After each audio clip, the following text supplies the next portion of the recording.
Hello everyone, welcome to History and Culture. The Forbidden City, also known as the Purple Forbidden City, is a symbolic architectural marvel of Beijing and all of China. It is also one of the most astonishing feats of engineering in human history. Covering an area of over 1 million square meters. It has preserved around 9,000 ancient buildings, making it the largest and best preserved ancient palace complex in China. In ancient times, the Forbidden City was not only the residence of the royal family but also home to a large number of eunuchs and palace maids, to support the daily lives of so many people. Its design was extremely intricate. According to statistics, there are more than 70 wells within the Forbidden City. But the water from these wells was not used for drinking. So, why did no one dare to drink the water from the wells in the Forbidden City? After understanding the reasons, you might come to realize why. A total of 24 emperors lived in the Forbidden City, which served as the Imperial Palace during the Ming and Qing dynasties. By 2020, the Forbidden City celebrated its 600th anniversary. This structure, which has witnessed countless historical changes, also carries many stories of rise and fall. To trace the history of the Forbidden City, we must begin with the Yuan dynasty. At that time, Kublai Khan decided to establish the capital in Beijing. The construction of Yuan Dadu, Great Capital, was strictly based on the Zhou dynasty layout described in Zhou Li Kao Gong Ji, the Rites of Zhou, laying the foundation for the basic framework of today's city of Beijing. During the Ming dynasty, the capital was initially set in Nanjing.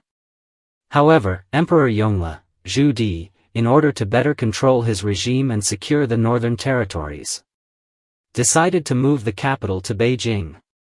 Thus, the Ming dynasty began building palaces on the foundation of Yuan Dadu, which is the origin of the Forbidden City. After the Qing dynasty overthrew the Ming dynasty, it continued using the Forbidden City as the imperial palace. The first three emperors of the Qing dynasty continuously repaired and expanded the palace, gradually giving it the appearance we see today. The last emperor to reside in the Forbidden City was Puyi. After his abdication, the Forbidden City was no longer an exclusive royal palace. In 1925, the Forbidden City was transformed into the Palace Museum and opened to the public. The name means former imperial palace. From then on, the Forbidden City became a historical site for visitors, no longer the mysterious, Purple Forbidden City. Through this architecture, we can catch a glimpse of the lifestyle of ancient emperors. Reflecting on this history reveals many interesting stories and phenomena. Public records show that there are about 70 wells in the Forbidden City, but for centuries, no one drank the water from them. The drinking water for the royal family was specially transported from Jade Spring Hill, 20 kilometers away. So, why did the residents of the palace go through the trouble of fetching water from such a distance? What secret lies in the well water? According to historians, emperors and royal family members lived in the palace year-round and rarely ventured outside. The palace maids and eunuchs who served them also stayed mostly within the Forbidden City. Thus, with so many people living in the palace for long periods, a sufficient water supply was necessary, and well water became an important source of daily use for tasks like washing clothes, cleaning, and fire prevention. While the well water could meet daily usage needs, the royal family sought a higher quality of life. They were unwilling to drink the water from the wells and insisted on using spring water transported from Jade Spring Hill. The quality of water from Jade Spring Hill was much better than that of the wells, and it tasted fresh and sweet. During Emperor Qianlong's reign, it was even decreed that a daily convoy would transport water into the palace for use in cooking and tea preparation by the imperial kitchen. The royal family's pursuit of a high-quality life meant using Jade Spring Hill's water to enjoy a better dining experience. The palace had many servants at their disposal, so transporting water over long distances was not considered a significant issue. In winter, ice blocks were collected from the suburbs of Beijing and stored in icehouses within the palace. The melted water from these ice blocks would also serve as drinking water. However, since the amount was relatively small and the cost was high, only a few favored concubines, princes, and the emperor himself were entitled to enjoy it. Especially in summer, drinking this cool, purified water was something others could only envy. On another note, the well water in the Forbidden City was indeed unsuitable for drinking. Covering 720,000 square meters, with over 70 palaces and 9,000 rooms. The palace housed numerous members of the royal family and their servants. With so many people living in close quarters for extended periods, waste and excrement would gradually seep into the ground, contaminating the well water. As a result, although the well water could be used for cleaning, it was not fit for direct consumption. All of this explains why the royal family had water brought from afar. Not only due to their pursuit of a high-quality lifestyle but also because the well water within the Forbidden City was not clean enough for drinking. In addition to the substandard water quality, residents of the Forbidden City have revealed that the well water was also considered undrinkable due to the possibility of poisoning. Wells are fixed in one location, and it's generally easy to predict who will use them. If someone wanted to exploit this, they could poison the well to eliminate their rivals.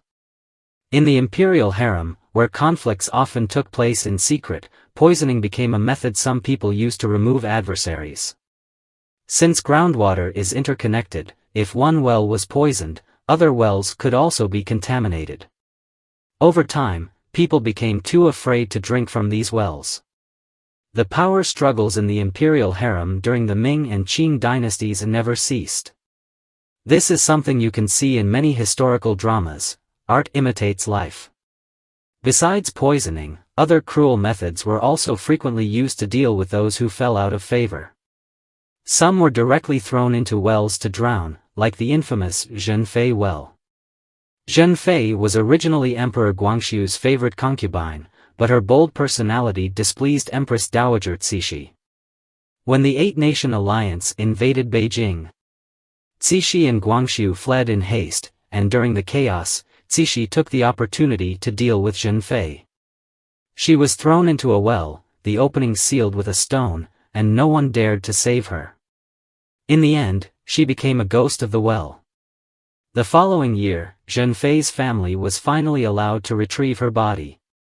And she was later buried in Huayuan Hall, located on the north side of the palace. Today, this site is a tourist spot in the Forbidden City. Many others in the harem met a similar fate. And Cixi's choice to deal with Zhenfei in this manner shows how common such methods were in palace struggles. Given how many people and schemes existed within the harem, it's understandable that sometimes a person could disappear without a trace, with no one noticing. Remote wells were often avoided, and by the time anyone discovered them, a body may have already been lying there for a long time. This fear of wells among palace residents becomes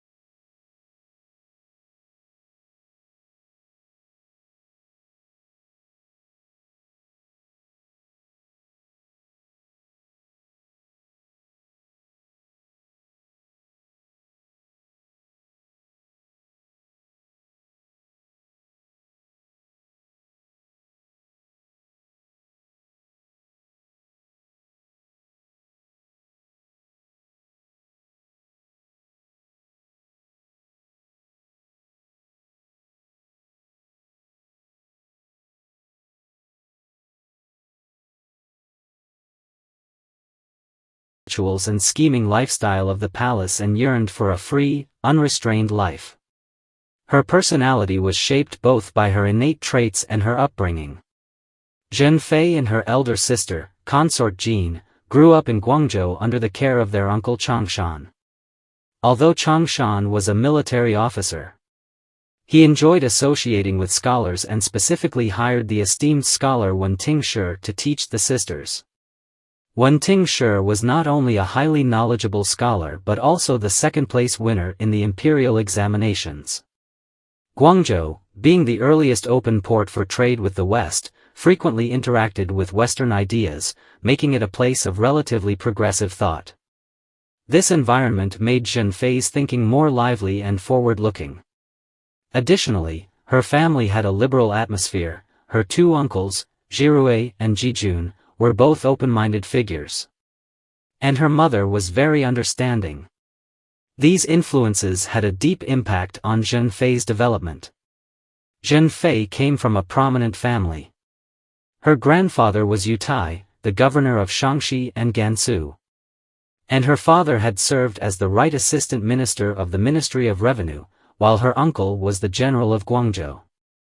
In 1889, Zhen Fei and her sister were both selected to enter the palace, and she was granted the title of Noble Lady Zhen. She had fair skin and delicate, beautiful features. In the 21st year of Guangxu's reign, 1895, Zhen Fei was officially promoted to the rank of consort, enjoying Emperor Guangxu's deep affection. There are many more intriguing stories about the history of the Forbidden City. And as time goes on, we will share them with you one by one. This is the History and Culture channel. Liking and subscribing are the greatest help and support to us. Thank you everyone and see you in the next time.